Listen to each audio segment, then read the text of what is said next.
উনি কিন্তু আমার আব্বা, জানেন? এজন্য আব্বা আম্মার কাছ থেকে দোয়া চাইতে হবে। 2 গ্লাসে পানি, পৃথিবীর সবগুলা পীর সাহেবরে বললাম, হুজুর এই গ্লাসে একটু ফু দেন। হুজুর আমার ফু দিয়ে দিল। আমার আব্বা উনি আরেক গ্লাসের পানির মধ্যে ফু দিয়ে দিল। মুহূর্তের মধ্যে আমার আব্বার ফুটা কাজে লেগে যাবে।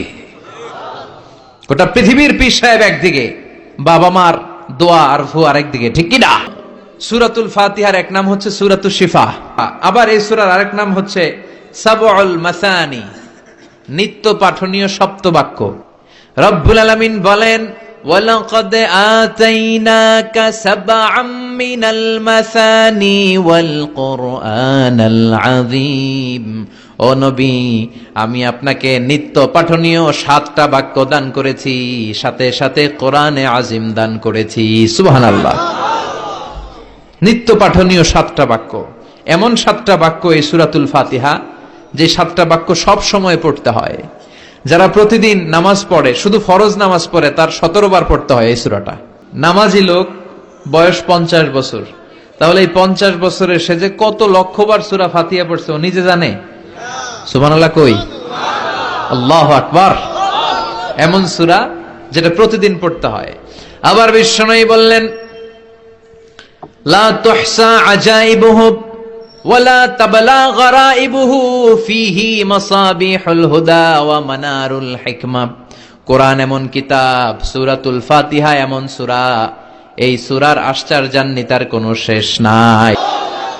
এজন্য বিশ্বনবী বললেন, ও উম্মতেরা শোনো, এই 7টা সূরা দেখতে ছোট, 7টা আয়াত বিশিষ্ট এই সূরাটাকে দেখতে ছোট মনে হয়, সবার মুখস্থ, প্রত্যেকের কলিজার ভেতরে আছে। তোমাদের কাছে সাধারণ মনে হয়, সূরাটা সাধারণ না, অসাধারণ করে সূরাটারে নাজিল করেছে কে? পড়েন সবাই, আউযু বিল্লাহি মিনাশ শাইতানির রাজীম। বিসমিল্লাহির রহমানির রহিম। আলহামদুলিল্লাহি রাব্বিল আলামিন। আর রহমানির রহিম। মালিকি ইয়াউমিদ্দিন। ইয়্যাকা না'বুদু ওয়া ইয়্যাকা নাস্তাঈন।